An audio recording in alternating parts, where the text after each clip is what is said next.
다윗이 골리앗을 이겼을 때를 우리는 한 번 더 그려볼 필요가 있습니다. 다윗이 골리앗을 이겼을 때 다윗의 모습이 어떠했습니까? 다윗이 장군이 되어서 골리앗과 싸운 것입니까? 병사가 되어져서 골리앗과 싸운 것입니까? 아니에요. 연약한, 아직 전쟁을 해본 적도 없는 그 연약한 목동, 사람들이 가장 부끄럽게, 가장 낮게 생각하는 그러한 모습이었을 것이, 감히 전쟁터에 나오기도 부끄러운, 스스로도 나서기 부끄러운 모습일 수 있을 거예요. 내가 목동인 줄 알면 나를 무시할 텐데, 나가기도 전에 내가 부끄러워서 죽을 터인데, 그래서 어떻게든 좀 감춰보려고 갑옷도 입고 칼도 차보고 병사인 척, 장군인 척 하면서 나가고 싶어하는 그런 욕망들이 분명히 많은 사람들에게 있었을 것이에요.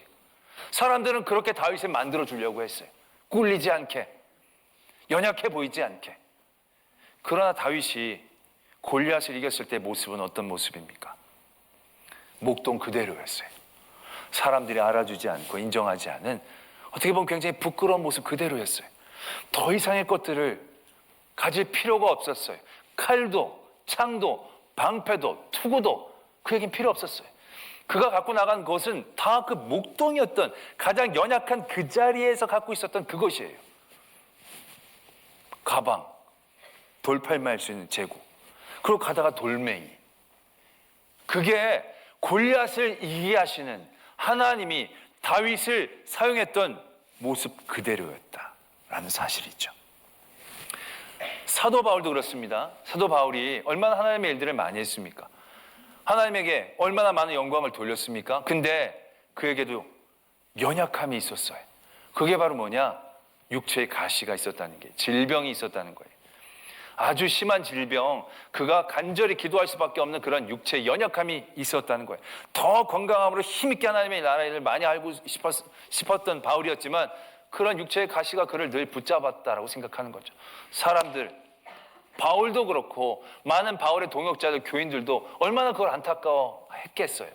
바울만 그걸 열심히 기도했을까요? 아니요. 많은 성도들도 바울을 위해 늘 기도했을 거예요. 우리 바울 사도 그걸 고쳐달라고, 그걸 고쳐달라고.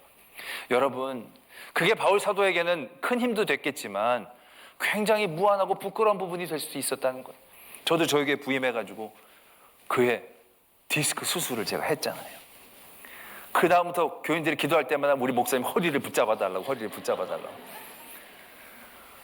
물론 그래서 고맙기도 하지만 그런 기도를 드릴 때마다 왠지 사람 구실 못하는 것 같아가지고 얼마나 죄송한지 몰라요. 내가 그 걱정을 괜히 시켜가지고, 내가 아프지만 않았어도 교인들이 그럴 텐데, 아유 좋아하고 우리 목사님 더 열심히 하게 해달라 그럴 텐데 뭘 붙잡아달라, 뭘 낳게 해달라, 아유 자기 병들도 많은데 내 병 때문에 그렇게 마음이 너무 부담이 되는 거예요. 뭐 그런 교인은 없겠지만, 아유 지 허리도 아픈데 남의 허리는 어떻게 고친다고, 아이고 이럴까봐 걱정이 되기도 하고.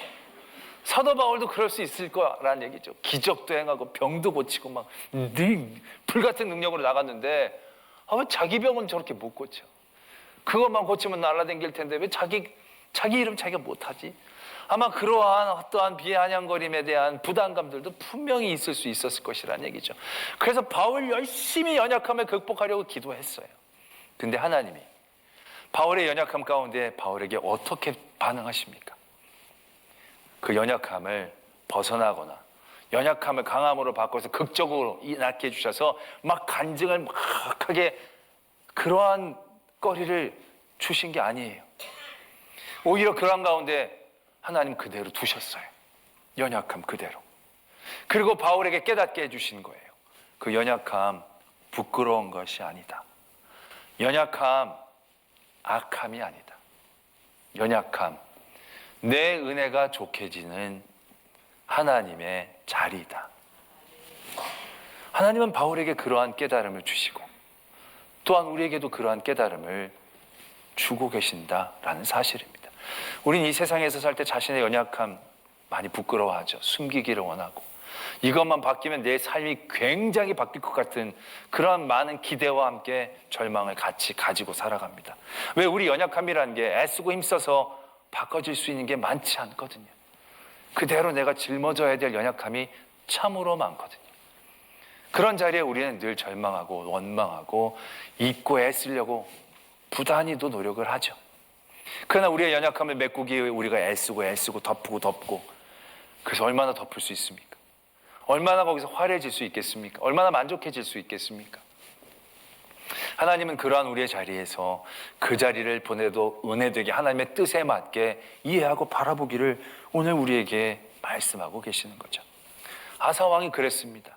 애쓰고 힘썼죠. 군력도 많이 늘렸죠. 그런데 그것보다도 더 압도적인 세상의 위기를 만나게 되죠. 그때 이 아사 왕이 어떻게 합니까? 아니 그렇게 애쓰고 힘썼는데 이게 뭡니까? 다 수포로 돌아가고 우리는 안 되는 겁니까? 에이 우리를 큰 민족으로 만들어 12지파가 아니라 120지파로 만들어 주시지 왜 이렇게 하십니까?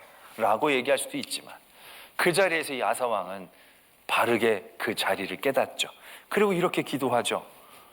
그의 하나님 여호와께 부르짖어 이르되 여호와여 힘이 강한 자와 약한 자 사이에 주밖에는 도와주실 리가 없습니다.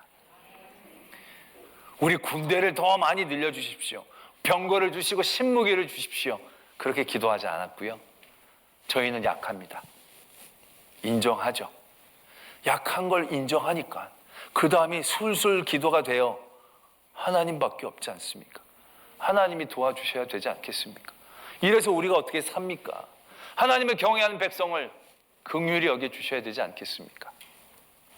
결국 아사의 가장 연약함을 깨닫는 그 자리에서 그 다음에 뭐라고 적혀져 있습니까? 노력한 물건이 매우 많았더라. 솔직히 이 남유다의 군대가 싸운 거 아니에요. 어떻게 보면 가다가 늘 줍줍만 한 거예요. 계속 도망가는 사람들 따라가면서 전리품을 줍기만 한 거죠. 이러한 놀라운 은혜가 그의 연약함을 대비하고 강함으로 나갔기 때문입니까? 아니었다는 얘기죠. 연약함의 자리를 인정하고 받아들이고 그 자리에서 하나님을 향하여 나갔을 때 이 연약함의 자리는요, 그가 싸움에서 이긴 것 그 이상, 아니 그것과는 비교가 되지 않는 은혜로 이 아사 왕에게 임했다는 사실들을 우리는 분명히 기억해야 한다는 거죠. 모든 하나님의 사역들이 그러했습니다. 사도 바울이 육체의 가시가 있었지만 그것이 하나님의 일들을 하는데 장애물이 된 적은 없습니다. 그는 하나님 앞에 놀라울 만한 일들을 충분히 해낼 수 있었습니다. 왜? 그가 건강해서 한 게 아니라 연약한 그를 도우시는 하나님을 따라갔을 때 그 일들을 감당할 수 있었다는 것이죠. 예수님이 하나님의 아들로 권능을 갖고 그 일들을 하신 게 아니라 그가 인간의 몸을 입고 나온 그 연약함을 그대로 인정하고 다시금 하나님 앞에 나아갈 때에 그 모습 그대로 받아주시며 하나님의 놀라운 승리를 우리에게 주셨음 분명히 기억해야 한다는 것이죠. 때문에 여러분들이 갖고 있는 연약함이 있을 것입니다. 그 연약함을 다시 한번 바라보십시오. 그 연약함은 여러분들에게 악함이 아닙니다. 연약함은 여러분들에게 위기가 아닙니다. 그 연약함은 우리에게 힘입니다. 능력입니다. 지혜입니다. 왜요? 그 연약함이 우리를 간절하게 하잖아요. 우리를 하나님을 의지하는데 간절하게 자동적으로 나가게 하잖아요. 내가 연약함을 깨달으니까 못다한 거 할 게 없어. 간절함으로 하나님을 부르짖을 수밖에 없잖아요. 육체에 가시가 있으니까 간절히 부르짖을 수밖에 없잖아요. 다윗이 아무것도 가진 게 없으니까 여호와의 이름을 간절히 부르짖으며 나갈 수밖에 없잖아요. 여호와의 도우심을 받게 되어지는 그 지혜의 시작, 능력의 시작, 은혜의 시작, 그건 의외로 우리의 연약함의 그 자리에서부터 시작한다는 것이죠. 그러면서 우리가 다시 한번 생각해야 할 것이 있습니다. 그건 바로 뭐냐? 우리 삶의 진정한 위기, 위험은 그럼 어디에서부터 시작하는가 하는 것입니다. 나는 이 연약함, 내 약점에서부터 위기가 시작한다고 생각했는데 이게 위기가 아니라면 우리가 정말로 깨어 있어야 될 우리의 삶의 위기, 위험한 지점은 어디인가? 이 아사 왕의 이야기가 그걸 굉장히 극명하게 우리에게 나타내 줍니다. 그래서 아사 왕이 여기서 승리를 거두고 큰 은혜를 입죠. 나라가 안정이 됩니다. 그리고 그 이후로 15년 동안 전쟁이 일어나지 않습니다. 15년 동안 전쟁이 일어나지 않는 동안에 얼마나 나라를 많이 부강하게 만들었겠습니까? 여러 가지의 것들도 많이 이루어낼 수 있었고 문화도 발전할 수 있었고 여러 가지 그런 토대가 마련됐겠죠. 15년이 지난 어떤 때에 한 가지 위기가 찾아옵니다. 북이스라엘이 남유다 앞에서 그들의 통행을 방해할 만한 성을 지으려고 합니다. 여기에 큰 위기감을 느끼게 되죠. 아사 왕이. 전쟁으로 걸어온 것도 아니고 싸움을 한 것도 아니에요. 그들의 통행이 어렵도록 성을 건축하는 것이 이 아사에게 위기감으로 다가왔어요. 그런 위기 가운데 아사가 어떻게 그 위기를 해결을 했냐면요, 자기 왕궁에 있는 돈을 다 모읍니다. 은과 금을 다 모아서 북이스라엘 위쪽에 있는 아람 왕에게 그 돈을 보냅니다. 그리고 이렇게 부탁을 합니다. 거기서 북이스라엘의 북쪽 경계를 공격해달라고. 그럼 여기서 성을 짓고 있던 사람들이 수비를 하려고 쭉 올라가지 않겠느냐고. 그럼 우리가 그때 이걸 차지하면 되지 않겠냐. 기가 막힌 전략을 짜지요. 그 전략이 그대로 이루어집니다. 아람왕에게 돈을 벌었고요, 아람왕은 북에서 쳐들어갔고 북이스라엘 사람들은 방비하려고 올라갈 때 그들이 건축하려는 성을 빼앗습니다. 어떻게 보면 굉장히 잘한 것처럼 보입니다. 그런데 그것이 하나님 앞에는 굉장한 잘못이었다라는 거죠. 말씀 16장에 보면 그때에 하나님께서 선견자 하나니를 아사 왕에게 보내시면서 이렇게 경고하십니다. 7절에서부터 말씀이 이렇게 시작이 됩니다. 그에게 이르되 왕이 아람 왕을 의지하고 왕의 하나님 여호와를 의지하지 아니하였으므로 아람 왕의 군대가 왕의 손에서 벗어났나이다. 8절과 9절은 그러한 의미입니다. 그때 구스 사람, 룹 사람의 군대가 크고 말과 병거가 많지 않았습니까? 근데 그때 왕이 여호와를 의지하였을 때 여호와께서 그를 왕의 손에 붙이지 않았습니까? 지금도 하나님께서는 온 땅을 두루 감찰하시면서 전심으로 자기를 향하는 사람에게 능력 베푸시기를 원하시는 분이십니다. 그런데 왕은 어떻게 했습니까? 하나님을 의지하지 못했고, 아니 안 했고, 자기의 은과 금과 자신의 지혜를 의지하는 엄청난 잘못을 저지른 것 아니겠습니까? 그래서 이제 왕에게는 전쟁이 있으리이다 라고 선고를 내립니다. 이때 아사 왕이 더 잘못을 저지르죠. 10절에 보면 아사가 노하여 이 선견자를 옥에 가두었다. 그 말을 듣지 않고 오히려 화를 내면서 너는 내가 일을 잘 해결했는데, 내가 이렇게 전쟁도 안 하고 피도 안 흘리고 돈으로 해결했는데 이게 얼마나 잘했는데 너는 꼭 그렇게 삐딱하게 얘기를 해야 되느냐, 이렇게 얘기를 하게 됐다는 거죠. 그 다음에 어떤 일들이 이루어졌느냐, 아사 왕이 39년이 하던 때에 발이 병들어 매우 위독했으나 병이 있을 때에 그가 여호와께 구하지 아니하고 의원들에게 구하였더라. 그 결과는 너무 뻔하지 않습니까? 이 아사 왕은 돈도 있었습니다. 좋은 의사도 있었습니다. 그것이 어떻게 보면 그에겐 강점입니다. 장점입니다. 위기가 아닙니다. 그런데 그의 위기는 어디에서부터 왔습니까? 그가 강점이라고 생각했고 자랑할 만한 그곳에서부터 위기가 시작되었다는 것입니다. 그래서 우리의 삶의 위기는요, 연약함의 자리가 아닙니다. 우리 삶의 위기는요, 완악함의 자리입니다. 그 완악함은 어디에서부터 오는지 아십니까? 우리가 가지고 있는 어줍지 않은 장점에서부터 그 완악함이 시작된다는 것이죠. 잠자리 한 마리가 풀 잎에 이렇게 앉아 있었습니다. 꼬마애가 잠자리를 잡으려고 이렇게 다가갔죠. 그래가지고 빠른 순간에 잠자리를 잡으려고 했지만 잠자리에게는 날개가 있었습니다. 푹 날아갔죠. 꼬마가 조금만 날아가도 못 잡죠. 잠자리가 꼬마를 비웃습니다. 나는 날개가 있어. 넌 날 잡는 게 쉽지 않아. 그러면서 날개짓을 하면서 하늘로 올라가다가 그만 잠자리 날개가 좀 길쭉하잖아요. 거미줄에 딱 걸려버린 겁니다. 거미가 딱 있다가 아이고 네 날개를 자랑하려다가 날개가 걸렸네. 그러면서 이제 거미가 이 잠자리를 잡아먹으려고 막 하는데 그때 새가 쏜살같이 나타나서 거미를 낚아챕니다. 너는 거미줄이 있어서 먹고 산다고 생각했지만 너 거미줄이 있어서 나는 네가 어디 있는지 분명히 잘 알게 된단다. 그러면서 거미를 맛있게 먹었다는 얘기입니다. 무엇을 의미합니까? 장점이라고 생각했던 것이 자기의 위기와 위험의 시작이 될 수 있다는 거죠. 날개가 있다는 건 좋지만 날개 때문에 결국 거미줄에 걸린 거고, 거미줄로 먹고 살지만 거미줄 때문에 결국 거미는 나 여기 있습니다라고 얘기하고 사는 거랑 크게 다를 바가 없다는 거죠. 어떤 이 코칭하는 분이 약점의 재발견이라는 주제를 가지고 이제 사람들하고 토의를 하고 코치를 하기 위해서 설문지를 돌리고 그들에게 이제 여러분들이 약점을 쓰십시오 이렇게 얘기를 했다고 합니다. 사람들에게 자기 약점을 써가지고 냈는데 그걸 보고 이 사람이 적지 않게 놀랐다는 겁니다. 왜냐하면 약점이라고 하면 대부분 우리에게 없는 거, 부족한 거, 이제 그걸 우리는 이제 약점이라고 많이들 얘기하죠. 건강이 없으면 건강이 부족하고, 뭐 돈이 부족하고, 뭐 머리 지능이 떨어지고, 뭐 이게 부족한 거라고 생각하는데 의외로 사람들이 자기의 약점을 쓰는 게 그런 쪽에서부터 나온 게 아니었다는 거예요.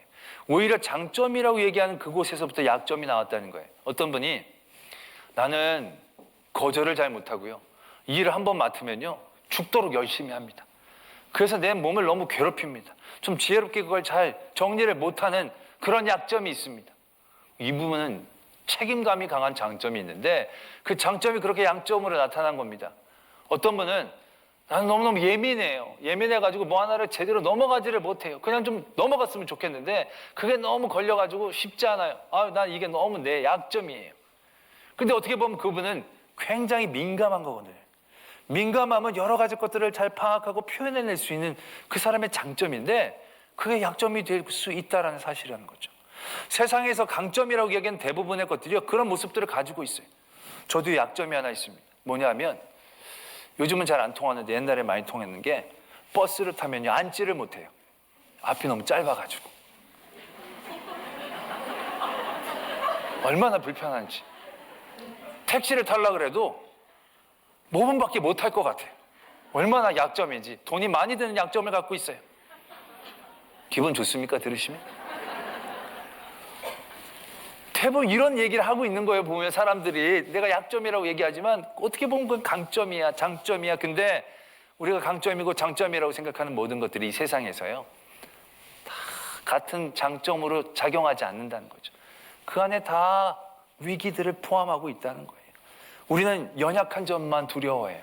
연약한 점만 없기를 바라요. 그리고 강점은 굉장히 자랑스럽고 강점은 내 문제를 해결해 줄 수 있는 힘인 것처럼 생각해요. 그러나 우리의 강점은요 그렇게 강하지 않아요. 우리의 강점은요 그렇게 많은 일들을 해결해낼 수 있는 힘이 아니에요. 아사왕이 돈이 있었어요. 돈이 없었더라면 처음부터 그냥 하나님 앞에 매어 달렸으면 이 아람 왕의 손에서 벗어날 수 있었을 터인데, 이 아람과의 전쟁을 하지 않을 수 있었을 터인데 이 돈이 어줍지 않은 돈이 좀 있었던 거예요. 그래가지고 돈을 가지고 준 거예요. 그럼 그 다음부터 아람 왕이 어떻게 생겼습니까? 한 번 쳐들어간 거 두 번 못 쳐들어갑니까? 북이스라엘 친 건 남유다 못 치겠습니까? 돈 그렇게 많이 받아보면 어떤 생각, 저게 돈이 많구나. 그것으로 한 욕심이 끊임없이 생기지 않겠습니까? 자기의 어줍지 않은 돈으로 그게 강한 거라고 지혜롭다고 생각했지만 결국 자기의 발등을 찍는 일을 저지르고 만 겁니다. 그에겐 의사가 있었어요. 의술을 많이 발달을 시켜가지고 훌륭한 의사들이 많이 있었어요. 그래가지고 그 의사들 믿고 발에 병이 걸렸을 때 여호와를 의지하지 않았어요. 못했어요. 의사들을 믿으니까. 근데 그의 강함이라는 게 얼마나 연약함이라는 거예요. 그렇죠? 그 의사가 얼마나 고쳐낼 수 있겠습니까? 뭐 작은 병인데 그때 의사들이 제대로 고쳐낼 수 있겠습니까? 근데 어줍지 않은 자기의 힘, 어줍지 않은 자기의 강점들, 그것들을 의지한다는 것 자체가 얼마나 큰 위기고 위험이고 어리석음인가를 우리는 분명히 깨달아야 한다는 것이죠. 많은 완악함의 시작이라는 것이 바로 거기에서 시작하거든요. 바리새인들, 그들이 하나님을 먼저 잘 알았고 율법을 잘 지키는 은혜를 입었어요. 그래서 그들은 그런 율법을 잘 지키면서 하나님 앞에 거룩한 백성으로 잘 자라가게 되어 있었어요. 그런데 그들이 어떻게 그걸 받아들입니까? 그러한 그들에게 주신 은혜, 장점을 완악함으로 바꾸는 거예요. 완악함으로 내 이 의가, 내 이 어줍지 않은 율법의 의가 나를 구원해 줄 수 있을 것 같은 엄청난 어리석음의 자리에 그가 갇혀버리는 거죠. 얘기해도 듣지를 않아요. 통하지를 않아요. 왜? 자기가 강한데, 자기가 똑똑한데, 자기가 의로운데. 근데 그것이 얼마나 어리석은가. 우리의 강함이 하나님의 도우심 앞에 얼마나 영향력을 발휘할 수 있겠습니까? 우리의 지혜가 하나님의 계획 앞에 얼마나 몇 프로나 이해해낼 수 있겠습니까? 우리가 아무리 애를 쓰고 세상에서 가장 강한 사람이고 가장 완벽한 사람이라고 할지라도 우리의 완벽함은 한 이 정도밖에 되지 않을 거예요. 아니, 이 정도도 안 될 거예요. 제가 허리가 아파서 더 못 굽힌 여기가 최대한 딱 여기. 그러나 우리의 약함 가운데 임하시는 하나님의 은혜를 입은 사람들이 누리는 은혜는요, 이럴 때는 아멘 하시는 겁니다. 그런 은혜는요, 천장을 뚫고 올라갈 정도로 차이가 나는 거예요. 그런데도 우리는 어줍지 않은 우리의 강함에 우리의 마음을 빼앗겨요. 간절함이란 지혜를 빼앗겨요. 하나님을 바라보는 초점이라는 능력을 빼앗겨요.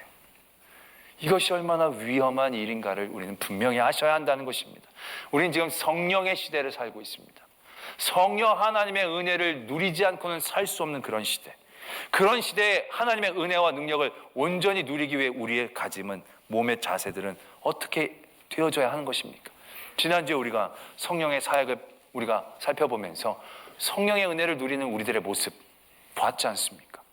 우리의 연약함을 도우시는 겁니다. 우리의 강하고 우리의 잘남 가운데 성령 하나님의 자리를 우리는 인식하지 못합니다. 그러나 우리가 연약할 때, 우리가 낮아질 때, 우리는 우리와 함께 하시는 성령 하나님의 사역을 경험하게 되고 느끼게 됩니다.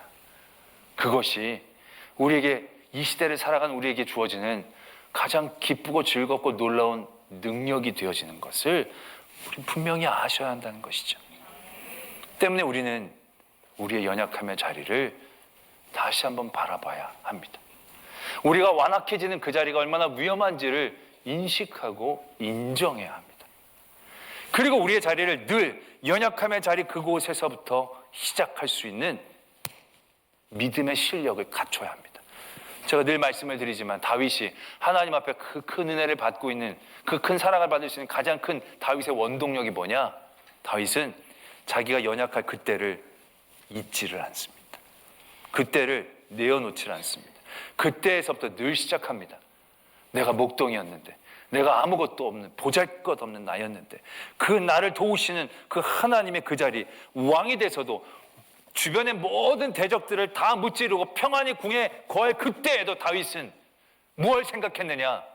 내가 다 이겼다, 내가 궁에 있구나가 아니라 목동이었던 내가 여기에 있구나. 이러한 연약한 나를 이렇게 도우신 하나님, 그 하나님을 위해 내가 뭘 할 수 있을까? 뭘 해드리면 좋을까? 결국 그렇게 생각하고 고민할 수 있었던 다윗이 진정한 승리자였다는 것을 우리는 아셔야 한다는 것이죠. 때문에 우리의 연약함, 숨기고 부끄러워한 그런 모든 것들을 우리는 잊으면 안 됩니다. 그 자리에서 우리는 간절함을 붙잡아야 합니다. 그리고 그 자리에서 벗어났다 할지라도 그 자리에서 벗어나게 해주신 하나님의 그 은혜를 우리는 기억하고 집중해야 한다는 것이죠. 그래야 우리가 하나님을 향한 간절함과 시선을 놓치지 않은 그 지혜와 능력, 은혜, 그 자리를 온전히 누릴 수 있게 되어진다는 것이죠. 오늘 이 아사왕의 이야기들을 바라보면서 뒤에 있는 아사왕이 아니라 이 처음 자신의 연약함을 깨닫고 하나님을 부르짖었던 그 자리에 우리의 삶의 자리가 있기를 원합니다.